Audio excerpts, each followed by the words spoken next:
Quando chegou o momento de conversar com Maria Fernanda novamente, Dona Nenê estava com o coração apertado.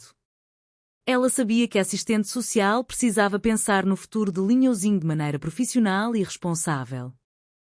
Ainda assim, não conseguia evitar a sensação de que estava prestes a perder alguém que já considerava parte da família. Maria Fernanda explicou que a criança precisava de estabilidade e que todas as decisões seriam tomadas pensando em seu bem-estar. Dona Nenê respondeu que entendia, mas pediu que levassem em consideração o vínculo que havia sido criado. Linhãozinho já conhecia aquela casa, aquelas vozes e aqueles braços que o acolhiam todos os dias. Agostinho também falou sobre como havia aprendido a cuidar melhor do menino.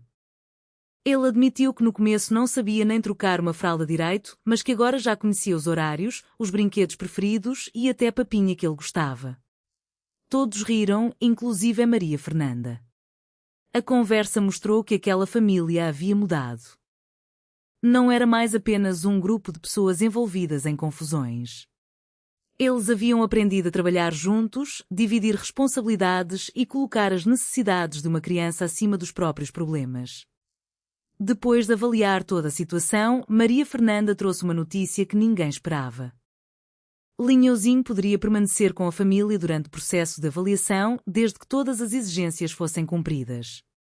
Dona Nenê quase não conseguiu acreditar. Ela abraçou o menino e começou a chorar. Agostinho comemorou. Bebel também ficou emocionada. Para todos, aquele momento representava muito mais do que uma autorização temporária. Era a possibilidade de construir um futuro diferente. Mesmo assim, Maria Fernanda fez questão de lembrar que cuidar de uma criança não significava apenas oferecer carinho. Era necessário garantir alimentação adequada, cuidados médicos, educação, segurança e estabilidade emocional. Dona Nenê respondeu que estava pronta para aprender tudo que fosse necessário. Agostinho prometeu ajudar. Bebel disse que ninguém deveria carregar aquela responsabilidade sozinho.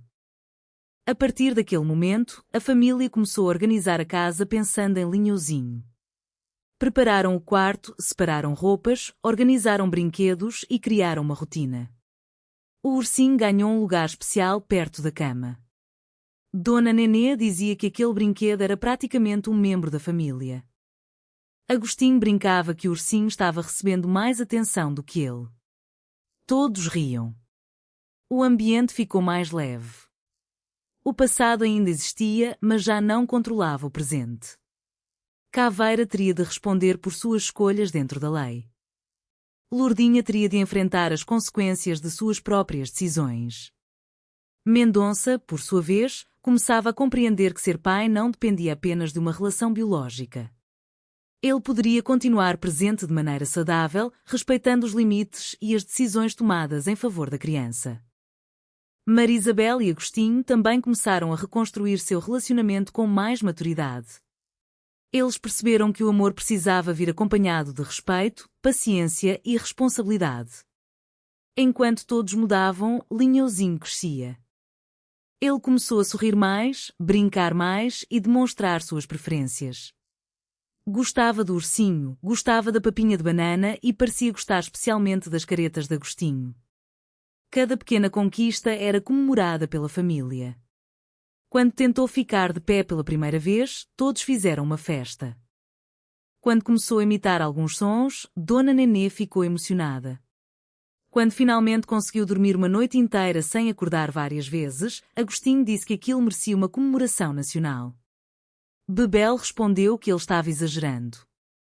Agostinho disse que ninguém valorizava suas conquistas. A casa voltou a ficar cheia de risadas. Mas havia uma preocupação que permanecia. A assistente social ainda precisaria concluir o acompanhamento.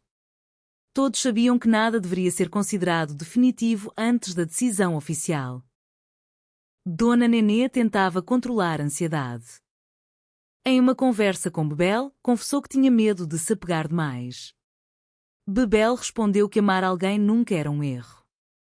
O importante era amar de maneira responsável, sem transformar o amor em posse.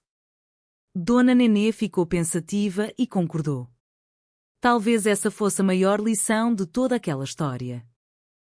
Linhãozinho não pertencia a ninguém. Ele era uma criança com direito a crescer em segurança e descobrir quem seria. A família deveria ajudá-lo, não controlar seu destino.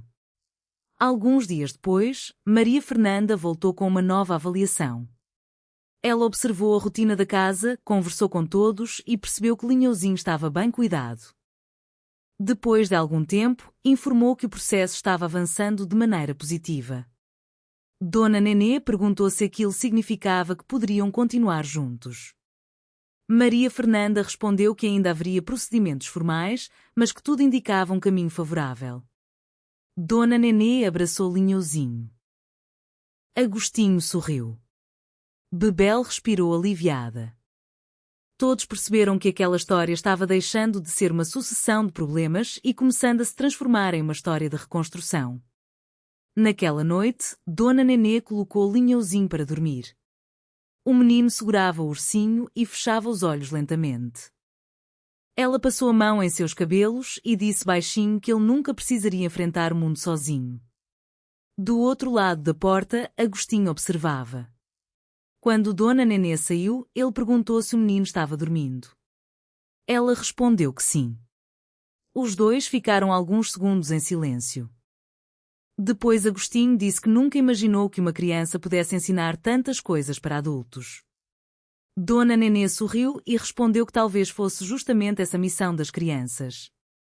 Elas chegam sem saber nada e, sem perceber, ensinam os adultos a enxergar a vida de outra maneira. Naquela casa, Linhãozinho havia encontrado mais do que um lugar para dormir. Havia encontrado pessoas dispostas a aprender, cuidar e crescer junto com ele. E, enquanto a noite avançava, todos começaram a entender que o verdadeiro final daquela história ainda estava muito distante. Porque a vida de Linhãozinho estava apenas começando. E, pela primeira vez, o futuro não parecia assustador. Parecia